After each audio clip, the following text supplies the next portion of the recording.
You're listening to Slasher Radio.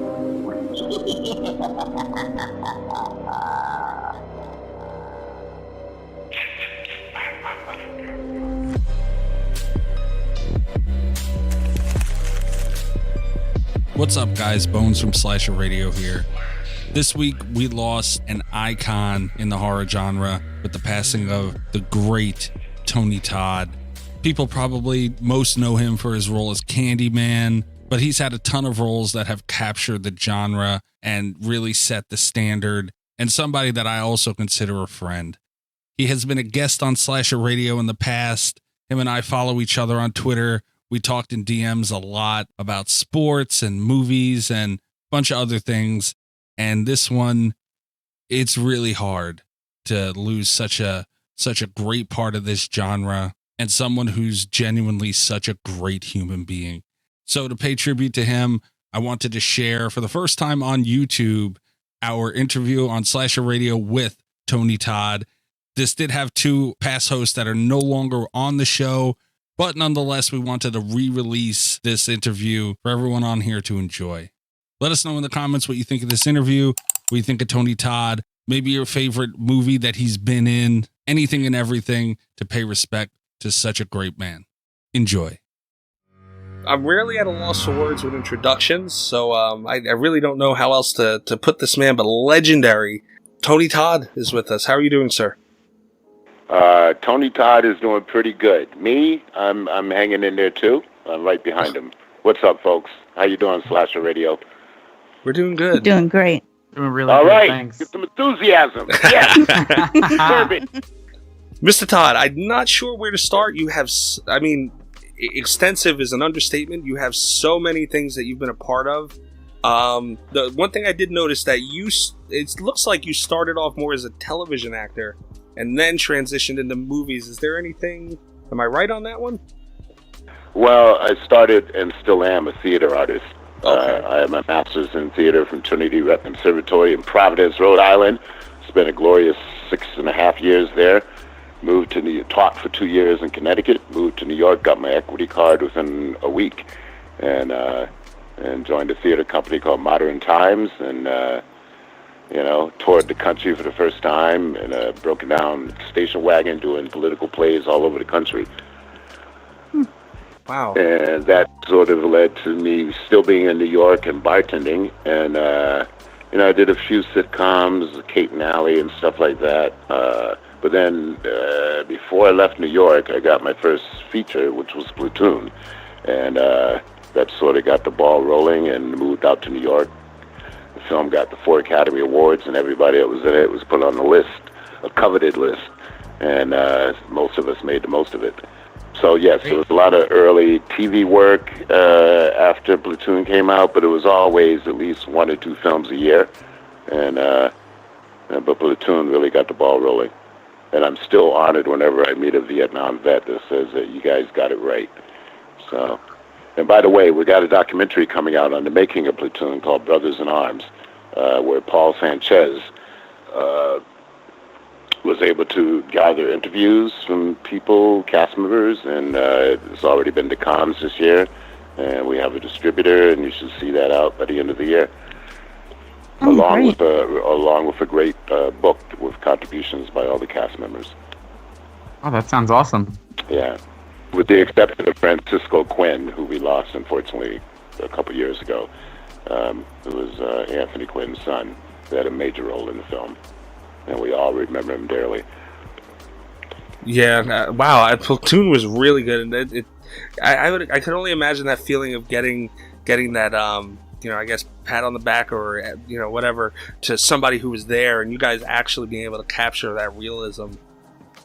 That has lasted me throughout my career. I remember I was doing a one-man play called Johnny Got His Gun, written by Dalton Trumbull. If you haven't seen the movie Trumbull, see it. It's a pretty accurate depiction, Bryan Cranston. But it was another political piece, and some of Oliver's people saw it.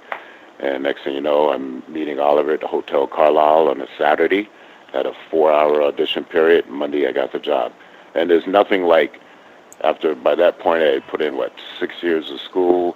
I got the acting bug in high school, so let's say 2 years there, 6 years training, the theater stuff. So it was about 10 years before I actually got my first film. So for all of you that think that success comes instantly, just like you open up a package of oatmeal, it doesn't. You have to put in the time, put in the work, trust your instincts, develop your instrument, and be ready when the opportunity hits.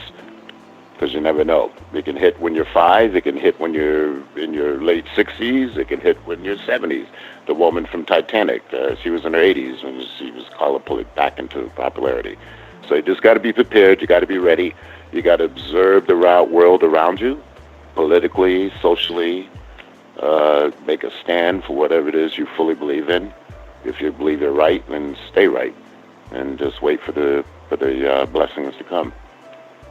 That's such great advice too, because there's so many, people that want to break out into the industry and get discouraged, when something doesn't happen. But that's great insight. Every single one of us get discouraged. People with success, people without success, people who've had success, people who've lost success. I mean, this past week we lost 2 titans in the fashion world, and Anthony Bourdain, who was a personal inspiration to me. So, depression is obviously something that lives with all of us, and we have to learn how to fight our way out of it. And the best way to do that is if you know somebody and you know them well, and you see that they're acting differently or they're dropping out of social context, please, in the words of James Brown, reach out to them. Make sure they're okay, because if they're okay, you're going to be okay. It takes all of us to be a part of this world. 100%. For sure. 100. I guess we kind of got to address the elephant in the room and get to Candyman eventually. Yeah, we got to Candyman eventually. I did Night of the Living Dead before Candyman, though. How was that? How was working on something? I mean, I know it was a remake, but that's a pretty early on time for something like that. And Night of the Living Dead, still to this day, has such a big name for it. How was it on the set of that? Well, I had been inspired by the original Night of the Living Dead. I saw it at a drive-in theater. Folks remember those? You could actually bring your friends or your loved one to the movies, put the little speaker in your window, eat whatever you want. I usually went for a bucket of chicken or whatever, and blaze it up and watch the screen. That's so right. I saw that. I saw Dwayne Jones do this indelible performance that said, okay, because I knew I wanted to be an actor at that point. I said, but there's validation for me, along with Sidney Poitier and Godfrey Cambridge and others that have come and gone before me. But that really set it in my mind. I was in Pittsburgh working on a film called Criminal Justice with Forrest Whitaker and Rosie Perez, Anthony LaPaglia, and Forrest was the one who told me that, hey, man, they're shooting this movie, doing a remake, and you look just like Dwayne. So it was my day off Saturday, ran over to the production office, cornered Tom Savini, who remains a great friend of mine and collaborator and fellow practical joker, and sort of convinced him, I said he tried to tell me the role might be already cast, but I guess he saw my enthusiasm, my dedication, and my connection to the material. So that sort of went. My son was born, and I actually had a choice of playing another popular movie at the time, which was more of a drug celebration thing, and I'd rather be a hero for my dad. It wasn't that I wanted to be in a horror franchise. I just thought it was a damn good movie that exposed all kinds of social concerns. And I always asked George, I said, George, how is it that you ended up casting Dwayne? I mean, when in Hollywood they have these things called breakdowns, where there's very specific descriptions of who these characters are supposed to be. At that time, all breakdowns said Eddie Murphy type, Eddie Murphy type, Eddie Murphy type. They usually go with what's popular. But he told me that Dwayne just happened, he didn't think of it as an African-American. They saw all types of actors, and Dwayne happened to be the best actor to walk in the room. And that was also inspiring to me. I'm so glad you brought up that movie because obviously seeing the original and then your remake, and I enjoy the original a lot, but I mean, and we kind of talked about this on our last episode, where it's rare you see a remake even come close to living up to the original. And I honestly, that's one of my favorite movies, your remake of Night of the Living Dead. And I feel it eclipsed the original in some ways. Well, I can't go that far because Dwayne set the template, and George set the template for all zombie incarnations to follow with his original Night of the Living Dead. I'm just proud to be a part of the Romero family, and extraordinarily proud of my experience working with Tom as a first-time director. It was great because I was a first-time lead actor, and we sort of relied on each other to get through it. I mean, I was confident, but I'd never had to co-carry a film before. And he always, the best directors allow actors to bring out their best qualities. You don't berate them, you encourage them. You learn how to talk to them. Actors work with a specific emotional language, and if you can tap into that, you can get the best performance out of anybody. So there's a great starring role out there for everybody that wants it. You just got to be, again, ready for it if it happens. And then when you do get it, don't slack. Don't fall into the traps of Hollywood, you know. Don't speak to me unless I speak to you. Don't look me in the eye. Just do the work. Do the work and be open to the blessings of whatever the work gives to you. It's a blessing to work in this business. So, you know, I think SAG members are over 12,000, and there's only 10% of us that actually make a living from that. We all hear about the big stars and stuff and their $25 million contract. It's the working actors, the character actors, which I consider myself one, that are the nuts and bolts of the industry. We're the ones who just won't go away. And thank God for that, because your performance in that movie, you know, obviously everyone kind of, you know, they hear your name and they kind of go right to Candyman, which is such a polar opposite role of what you played in Night of the Living Dead. And you mentioned you wanted to be a hero character. Which, now playing both, which would you kind of prefer to go back to if you had a choice? Between Candyman and Night of the Living Dead? Well, no, more so just a hero and villain. Oh, I love playing. I love playing all types of character. That's my job as an actor. Tony knows who he is as a person, and I try to live on the right side of social consciousness and treating other people the way I want them to treat me. And you know, I have all kinds of causes that I fight for, and you know, I think a lot of people know I rescue cats. We currently have 3. So my life is full, and so whatever script comes to me, my only requirement is that each script or each movie or TV project I do is completely different than the one before, because I consider myself a leading character actor. You know, I'm a man of, well, to quote Lon Chaney, a man of 1,000 faces. Yeah, speaking of like I'll settle for 999. Yeah, I just wanted to touch base on like your voice acting. I know you did a voice for Call of Duty Black Ops 2. How was that working with that audio? Well, I'm a gamer. I was a gamer before that. I mean, I think I've had every system, certainly since Atari and through Sega Dreamcast, and now with my PS4 Pro. So I was a gamer. The hardest part of getting that job was it was my first exposure to not being able to disclose anything, the NDAs. I couldn't tell anybody, including family members, close friends, because if it had leaked, I would be sued. So I had to carry that secret for about 7 months. And as a gamer, I mean, I knew it was coming. I knew it was a total of maybe 3 months actual work. First time in a mocap outfit where you literally are wearing a Navy SEAL diving suit that's covered with these little white dots over every conceivable part of your leg and your arms and your chest, and a total of 80 on your face. And you're in a black room that's surrounded by 240 cameras, and it's sucking your soul and putting it into a computer hard drive. And next thing you know, when you play it, you're on an armored battleship, and you say, "Wow, when did I do that?" But it's a blast, and I still gaming voiceover is one of my favorite things to do. I have a new game from the creator of Halo. Going to be dropping sometime next year. It's called The Protagonist, and I'm really excited about that. I've already done 2.5 voice sessions for that.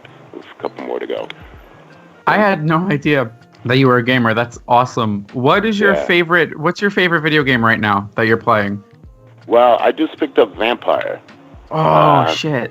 And the reason I got it is because my dabbling in horror and stuff, and I've played a Vampire too, and it's great because it forces you to make moral choices. You know, you have to your need for. Have you played it?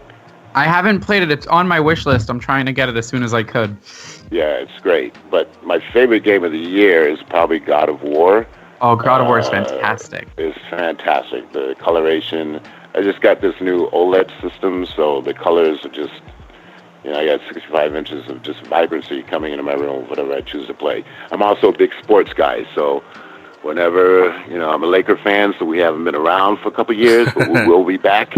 Whenever I really want to feel good, I'll boot up my old school Lakers, combination of the best, and whip everybody in the planet. I was going to ask you, what's your team on 2K then? The Lakers. The Lakers? Which all-time. one? I go All-time? I go to the all-time, so I can get a combination of Shaq, Kobe, Magic, Derek, that kind of Paul Gasol, that one. Mr. Todd, with all due respect, that's not fair. Why? No, are you kidding me? If you go to the all-time classic teams, you will see. You got the all-time Philly Sixers, you got the all-time Houston, you got all-time New York, all-time Chicago. So I'm facing teams that have 99, 99, True. 99. We only have 95, 96, 94, and I still whip those asses. Yeah, but Shaq's hard to deal with regardless. It's cheating a little, you got to admit. So gaming, but the way we all laugh, I think gaming is very important to our culture because it allows people innocent escape into another world where they don't necessarily have to pick up an AK and go into a school. And I think that's important. It's a healthy release. But I also think kids need to get outside more, like I used to do as a kid. We played touch football on concrete streets before video gaming, then go outside, get into the mad fight, be called away to dinner, finish dinner, and continue to fight in a healthy way. Yeah, I agree 100% with that. As a parent too, I'm always kind of trying to get the phone out of our hands. Yeah, it's hard. It's a new world. We didn't grow up with smartphones, so you just But it's a constant exposure. You got to embrace technology, but you also got to be. I grew up fishing. I grew up in Connecticut, so I think I fished in every lake in Connecticut. We have over 120. That.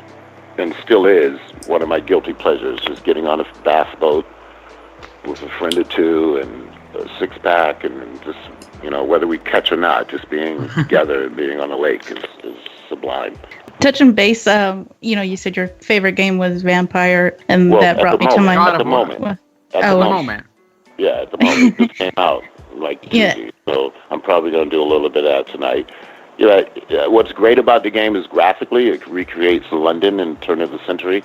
So you're a doctor, but you've turned. So you're constantly making decisions. Do I need to eat this person or not? Can I wait? But sometimes you get stuck in a sewer and you're forced to eat rats and stuff. And I'm telling you, the sound graphics on that are amazing. And speaking of audio, I had mentioned that you did the Dracula role for the which was actually a Fangoria music release, which I managed the music label at the time, and I never got to talk to you about that, but I always wondered how you liked playing Dracula, in the audio form. Well, Thomas Mann called me and said, "Would you love to do it?" And we worked it out. And one of the very first plays that I auditioned for in high school was Dracula. Okay. I really, really wanted it. I had a tremendous growth spurt in high school, which is how I found theater, because I was useless in the athletic department, and the English teacher gave me a copy of The Tempest, and I felt like I was reading a Gothic novel. So when I auditioned for Dracula, because I wasn't in the athletic department, I didn't have a ready-made audience of girls or flirtations that normal high school people may go through. And I was on the swim team, but you could count 25 people in the audience for that.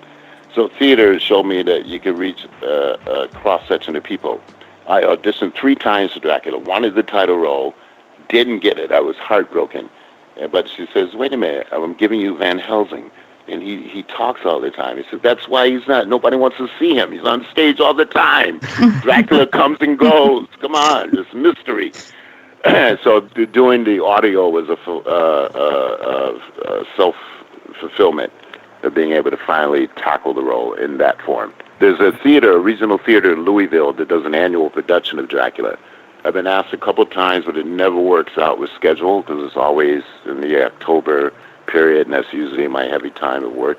But one day, hopefully, I'll do it live on stage. That would be great. Be the first to know. Awesome. That's something I look forward to. Fantastic. Another project I kind of wanted to get your thoughts on was Wishmaster. You, yourself, Robert Englund, Kane Hodder, Wes Craven, Harry Mandel, like the Mount Rushmore of horror, pretty much, all in one project. And Andrew Duvall, Andrew Duvall, yes, who was the Wishmaster. Yeah, I mean, that was the first time that Robert, Kane, and I ever teamed together. I think we've done it. We did it later in Hatchet, but yeah, that was important. And Robert Kurtzman, Yeah, there were so many. But what was the atmosphere filming that? Because I mean, you guys had to know there was something special with everybody in the same room, I would imagine. Yeah, no, we did. I only worked 3 days on that, and the only reason it wasn't 2 days is because that water tank death I had to be reshot, and I wasn't happy about that. So I think some of the expressions you see when Johnny Valentine is trapped in there is my, frustration at having to get in there twice. But it was a blast. I think Andrew did a great job. He's definitely a good person. I've known Robert and Kane for years. One of the things that unites a lot of people that are cross-connected to the horror is that, there's a convention somewhere at least twice a month in this country and across seas. And so we've gone to break bread with each other, sit opposite each other at tables, and just, all of us bask in the appreciation of the fandom that keeps the horror community in perpetuity. And I hope I speak for all of them that, we can't do it without you guys. Yeah, I mean, we've said it a lot, and I think it kind of goes without saying that the horror community is just so much more tight-knit than most others. Oh, yeah, definitely. Well, yeah, I'd say we're right up there with the Star Trek community. Oh, yeah. Which is also, I think, started a little bit before and still continues, not as strong as it was once in its heyday. But I remember once someone's, there's a convention once a week somewhere in the world. So for those people that need to supplement or in addition to, these opportunities are there. I've cut mine down just because, A, I'm working a lot, and B, when I do go, I like to go to ones that have the maximum impact. So far this year, I've done Monster Mania, which Dave Hagen runs a great convention. Always gives to people. I think next year I'm going to do Texas Frightmare. And I'm doing London at the end of the year, MCM, for everybody over there in Europe. Oh, that's great. So you mentioned conventions and seeing people, like that, just horror fans, they'll come out of the woodwork to see anyone, especially Tony Todd. And just, oh my God, it must be crazy. But it's insane when you hear people say, "Oh man, I drove 5 hours to get here on a Sunday." It's the hardest day to be on the floor. It's humbling. So, but yeah, and not only people that appear on screen, but the vendors have a healthy business in the con world, and you can get all sorts of disjointed posters and images and people that have come and gone and people that are still with us. So. It's all a cross. And horror people know how to party. I mean, most of the Days of the Dead franchise, those are just locking up a hotel and parties. You can hear parties going on forever. Some of that has calmed down lately. I think there's been a couple incidents in the past years. But I think that spirit of wanting to party, wanting to celebrate, wanting to be a room where everybody is at least has that commonality of enjoying a particular genre of film. And at these conventions, you sign autographs, and has anybody brought you anything crazy that maybe you haven't seen, from a film or something that you've done? Every single time, I'm always surprised by something. Lately, I've been getting a lot of kids who offer me drawings and stuff that they've done. I'm working on a comic book right now it's called Focus, which addresses the autism crisis in our country, and I play an autistic superhero, and. Actually, I'm going to Austin Comic-Con next weekend, so that's when the comic book is going to be rolled out and stuff. So I look forward to seeing just the joy. Like when I did Zoom on the Flash, that opened up a whole nother market of youth, and just being a cool-ass supervillain on a DC show is great. So that's what it's all about, seeing how it's not you telling people what they should feel about your work, it's just being able to listen to people tell you what they got out of it. You know, I get a lot of letters from people that tell me about family members who are sick or people undergoing chemotherapy or mental health issues, and whenever I can do that, and it's a small price that I'm paying, you know, to send something to somebody that makes them, for however long, you know, have a big ass smile. Is there any character that like you haven't played or a market that you haven't hit? Well, you've hit almost everything, but if there's one character that you could play, what would it be that you haven't already? Well, I mean, I will end my career in the theater where I started. So there's a couple of Shakespearean roles I want to do. Coriolanus is one. I would love to do Prospero in The Tempest, since that's what started it all. And I've done a lot of August Wilsons. He's no longer with us, but he left behind 10 great plays. I've done 4 of them so far. And I just want to be a better humanitarian. I want to use this avenue that I've been given, this blessing that I've received, to be able to address certain causes that are important to me. Mental illness awareness in our country is one. You know, helping gang members find readjustment into a more productive life is another. Rescuing cats, you know, those are all roles to me.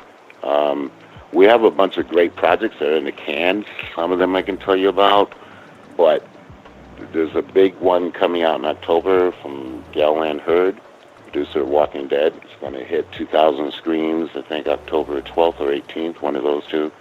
We got a mini-series on MTV, which is an old horror property that's being reconstituted. Can't tell you the name, but I'm giving you a clue. Oh, shit. Okay, all right.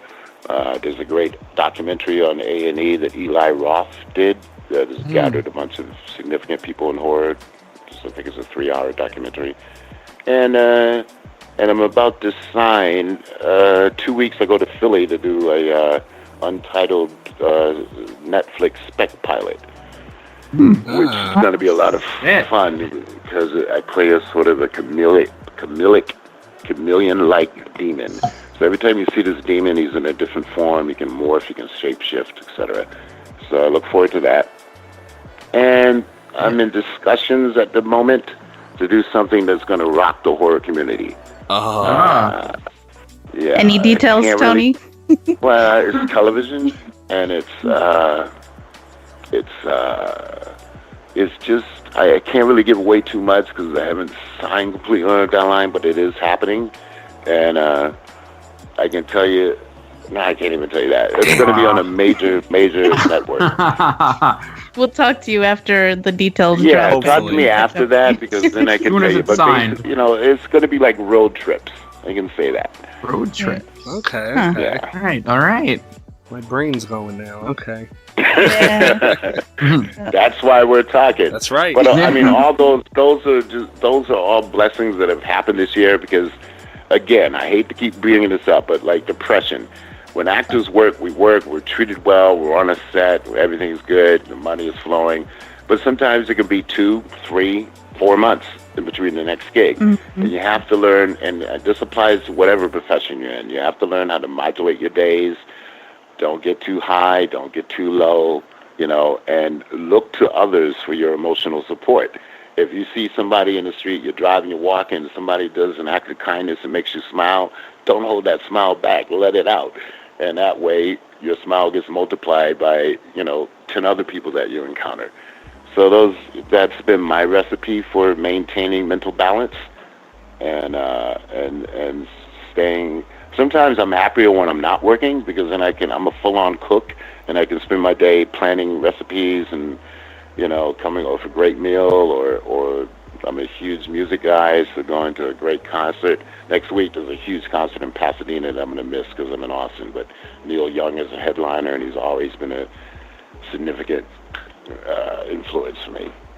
So I didn't know you were a cook. What's your favorite dish to cook? I was going to ask the same thing. Mr. Todd, I'm coming over.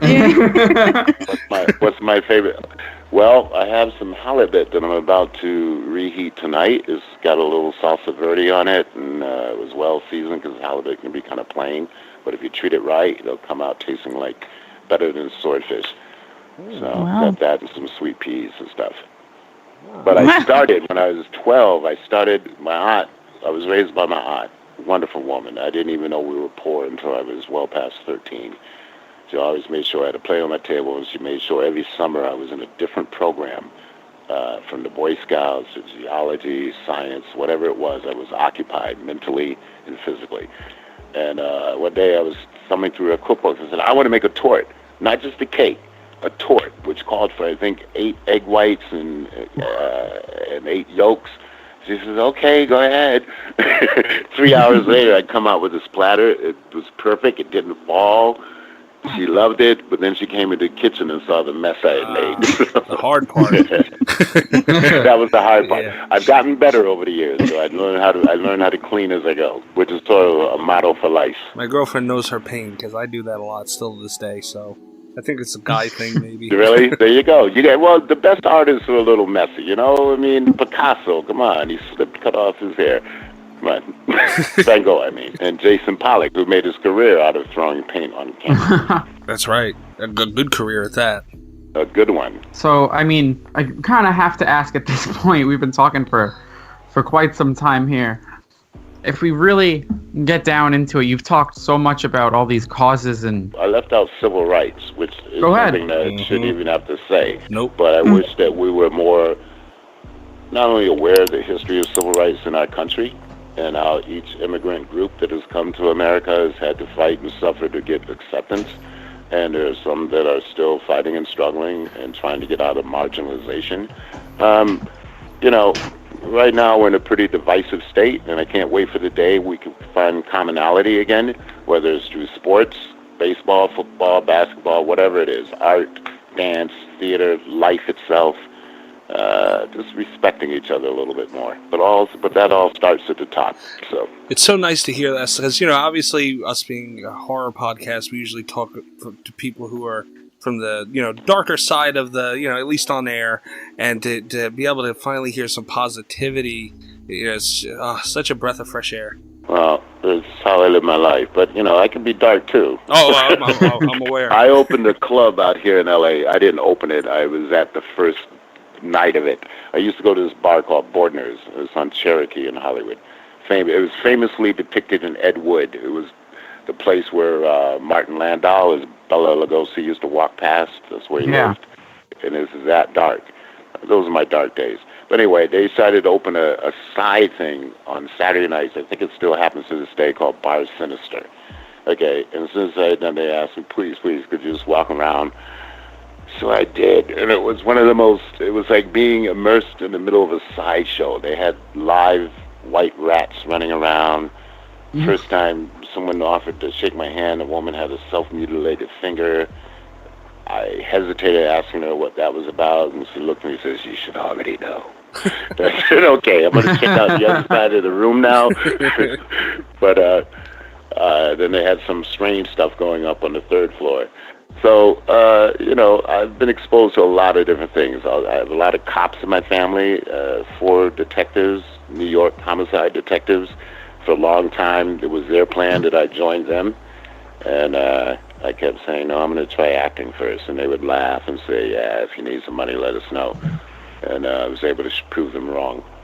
And that was a good blessing. As a matter of fact, one of them, who passed away about 3 years ago, when I got a job on NYPD Blue playing a detective, I called him, because he was a homicide detective. I said, so give me a secret, give me one thing. And he said, it's all about the pinky ring. I said, okay. It sounds obscure, but I knew exactly what he meant. And these are the things you look for as a character actor to make so that characters don't bleed into each other. And you can make them, whole-blooded, no pun intended. So when we interview people, it's really great to take away and see the person behind the role and just how deep it goes. But, if we really had to ask, how did the role of Candyman really impact your day-to-day life? Well, I was told by a lot of actors around that I wouldn't be able to escape that role, which made me want to tackle it even more.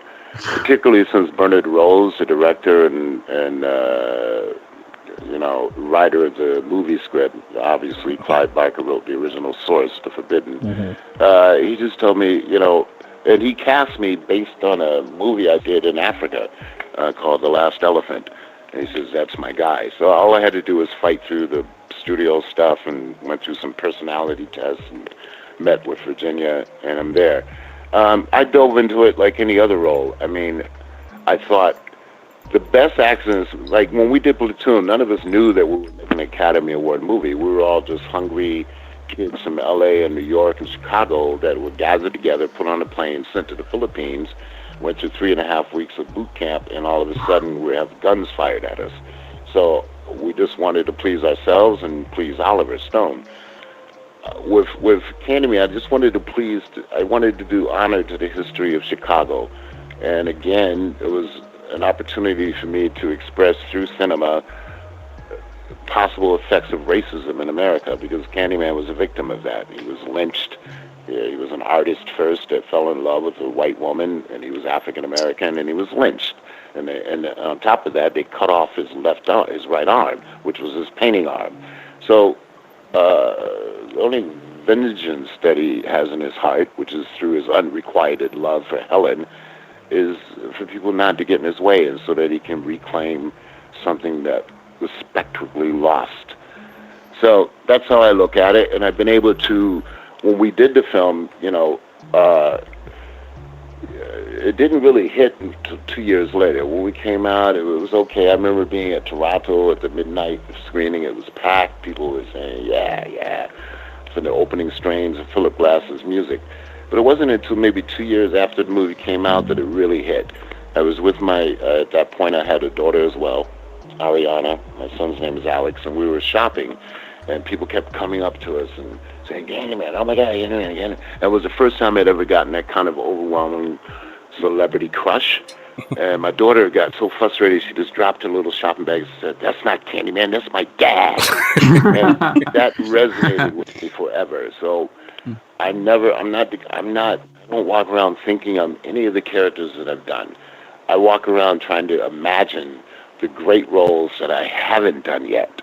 And all my life preparation, my work in civics, my work in social rights, my work with mental health is all about making me a better person, so that when I do these life-defining characterizations, that they will be remembered equally. But I respect Candyman. I love Candyman. He's been great to me. I've signed so many pieces of paper with Candyman's face on it. It's unbelievable. The action figures, all that. And the most impressive is the fan interpretations of the character. When I write my autobiography, I'm going to go and collect all of this fan material, and it's going to be interspersed between all my different chapters. It's really good here. Obviously now hearing, you're kind of airing out how, you're more of your personal life and how you go about your day. And looking back on the character that Candyman was deeply, it's kind of like a duh moment, kind of, now that we're getting to hear the real Tony Todd, why you picked that role. And we did an episode actually covering Candyman, and a lot of people talk about, he did this kill and all this stuff, but we were more impressed at how deep that movie was. And now, it doesn't seem like a coincidence, is what I'm saying. Yeah, probably not. And it was the combination of Bernard, who's one of the deepest directors I've ever worked with. And I don't know if you guys saw his version of Frankenstein that came out a couple years ago. Mm-hmm. Yes. Yeah, that, unfortunately, we had a horrible distributor, but I think it's going to be repackaged soon. But, he's one of the few directors that if he called and asked me, hey, are you available, I'd say yes without necessarily reading the material. Most people, I read the material. I just finished doing a project with Jeffrey Reddick also, who created Final Destination. And this is about a month ago. It's a project called The Last Wish. And I believe that's also coming out in the fall. You had you mentioned Bernard Rose a couple of times, and it's kind of been thrown around a lot back in 2016. How he mentioned he would love to make a direct sequel to the original Candyman. Is that, did anyone ever try and get the ball rolling on that? Would you even be interested? Well, I was with him when he came up with the idea. The problem with Candyman is that the ownership was kicked around and eventually it was owned by 3 different entities, and none of them were speaking with each other or cooperating with each other. I know the rights now lie at Universal because they bought up all existing horror properties to help launch their whole new Universal horror line, which isn't, which I hope works out stronger than it is so far. And they have no interest in putting out a Candyman because it would conflict with their catalog. So, 5 years ago, I was a little bothered that, if Leprechaun can get, 11 movies and Candyman only gets 3, but I left it alone. I moved on. I said, okay, enough people love the original. That is fine with me. I'm even fine if and when they reboot it, because all power to that, and all that'll do is put re-emphasis on the original. So I know that people like Jordan Peele have an interest in it, and if anybody were to do it, I would hope he would.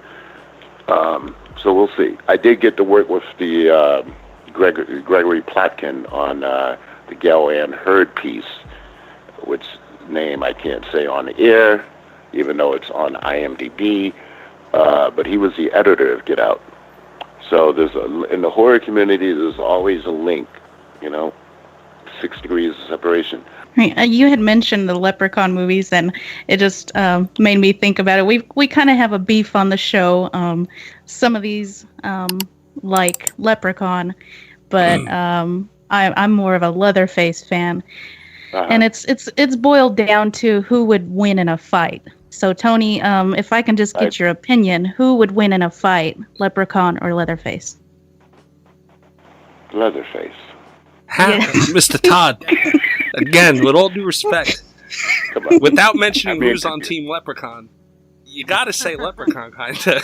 No, you don't. Okay, at one point, when there was talk of doing a 4th Candyman, and I think the whole Jason and Freddy thing was gathering momentum at that time, they actually proposed to me Candyman versus Leprechaun. Really? Okay. Yeah, and I said, what are we making, a fucking short? I mean, no offense. Damn. So I passed on that. I said, I love the character too much to reduce him to I agree. a joke. That's ridiculous, and I agree 1,000,000%. I'm 6'5". Exactly. I'm 6'5". Okay. I'm 6'5", with or without the hook. And I'm a trained fighter, so whatever. I love Warwick Davis. He did a great job. He did it. I loved what he was working with Ricky Gervais. I'm talking about the characters that both of us played. They don't exist in the same world. No. Leprechaun had to make a movie saying Leprechaun in the hood. Candyman came from the fucking hood. Okay, he is the hood personified. That's right, and that's kind of like I could see maybe a Leprechaun versus Chucky, because like Candyman was such a serious character. Now that could be funny. You should call Blumhouse and mention that. You got to get a cut. Leprechaun versus Chucky. You know what I'm saying? Yeah, get your cut, get your producer's credit, shepherd it, towards its conclusion. Get Brad Dourif on the phone to do the voice, and there you go. They seriously offered a Candyman versus Leprechaun movie, though? Really? Yes, they did. That is insanity. That's insanity. Well, there's several factions in Hollywood. There's creative. There's people that only think about the bottom line, which means money, which is why we have so many sequels of so many popular films. I know for a fact that writers are continually being trained and spit out of great schools like USC, UCLA, NYU, Chicago. And I know that actors are constantly being trained. So there's no need to keep repeating ourselves. And I think I think the well is going to burst soon with some properties that are constantly regurgitating. Because I know that there are scripts out there. And I know, 12 years ago, there was an independent film culture. You could write a script and get it produced where it still looked good, where you didn't have to cheat, where it wouldn't get ripped off, where it wouldn't get bootlegged, and because you had a distributor. Nowadays, it's almost impossible because of the flags, the big flagships. So what I have to do as an actor is have to watch, wait, and drop carefully when I have an opportunity to participate in another franchise, like the Gail Ann Hurd project, which I don't have a crystal ball, but it should be huge. Okay. Another thing to look forward to. Yeah. See, I know it means nothing. I drop bombs all the time when I do Q's and A's and say, well, I'm working on this movie, but sometimes I realize, wait a minute, I'm just talking too much. But I'm actually proud of these things I've done. And I know it doesn't matter until it finally hits, you know. Like right now, I'm the vocal voice of this new liquor called Uncle Nearest. If you Google him, you will find out that he was a black slave who actually taught Jack Daniels how to distill, and the Jack Daniels Foundation has admitted this happened. So some great people were able to dig up the rights to it, and the liquor is slowly becoming available across the country, and as it explodes, one day you'll hear my voice extolling its benefits on ESPN. I'm going to be looking for that liquor for sure. That whiskey's been known to hurt me in the past, but I'll give it a go just for you. Yeah. This is a lot cleaner than Jack Daniels. It doesn't have impurities in it. It's, you know. Whiskey's dangerous. Anything in excess is dangerous. True. You know, vape pens can be dangerous if you keep sucking on them like it's a morphine drip. We were just going to touch base on Final Destination, if you want to, walk through a little bit of that. Well, like I said, I just did a project with Jeffrey, who created that franchise. Originally, Final Destination was a script submission for X-Files, which I had worked on, and they didn't accept it, but Jeffrey kept it going, and then about 4 years after that, he got the green light, and I think I was actually the second choice of that, but whatever, I ended up doing it, so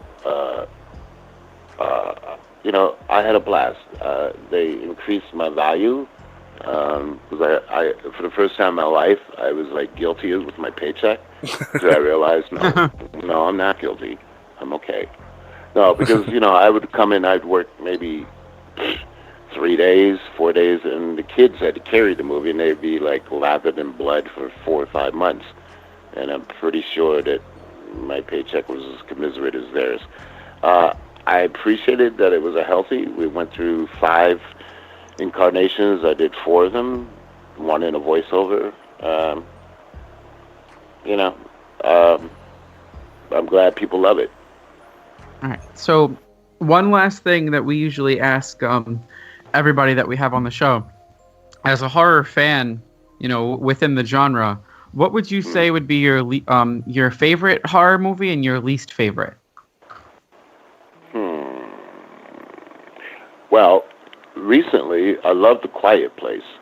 Quiet. I thought John Krasinski did a great job directing and being in it along with his lovely wife, Emily. It, to me, is what modern horror should be about. But my all-time favorite horror movie has to be Roman Polanski's Rosemary's Baby. I just love how the environment was created, how they used the Dakota apartment building, which I used to walk by all the time in New York. The cast was great, Ruth Gordon, etc., Charles Grodin in one of his first roles. And it was all about the atmosphere and the story that pulled people in, and it was based on a popular book. I also have a fondness for Abbott and Costello Meet Frankenstein. Because as a kid, whenever that came on, we didn't have smartphones at the time, so we weren't on tagging or checking in or anything. We would just tell each other, the water fountain, hey, Abbott and Costello Meet Frankenstein is on at 3 o'clock today. Okay, we'll watch it and we'll talk about it tomorrow. But it was just great because it had everybody in it, with the exception of Boris, because Lynn Strange played the monster, if I remember correctly. But Bella was in it, Lon Chaney was in it, and it was just a blast. And I kept waiting for Tarzan to do a horror spinoff, but it never happened. Mr. Todd, we cannot thank you enough for joining us. We appreciate all your insight. We appreciate you sharing all the things that, not only that you're working on, that's great too, but more the things you do, in your everyday life with, just helping people and do all your causes. It was a really nice breath of fresh air to finally hear some stuff like that. That's awesome. And we'll be sharing this on Tuesday, correct? That's correct. Awesome. I'll be looking for you on 2K too. Okay. Well, who's your team? Oh, I'd have to hit you with the all-time Bulls. All-time Bulls. I've beaten Michael fucking 7 times now. I'm tired of seeing him sweat. I've seen him. I'm fucking black as shit. He can't get back. He can't get past Pau Gasol. We'll Stop. see. We'll see. I'm gonna try one day. All right, guys. Thanks for having so me much, on. Tony. Thank you so much for I coming on. appreciate you. All the best of Slasher Radio Podcast.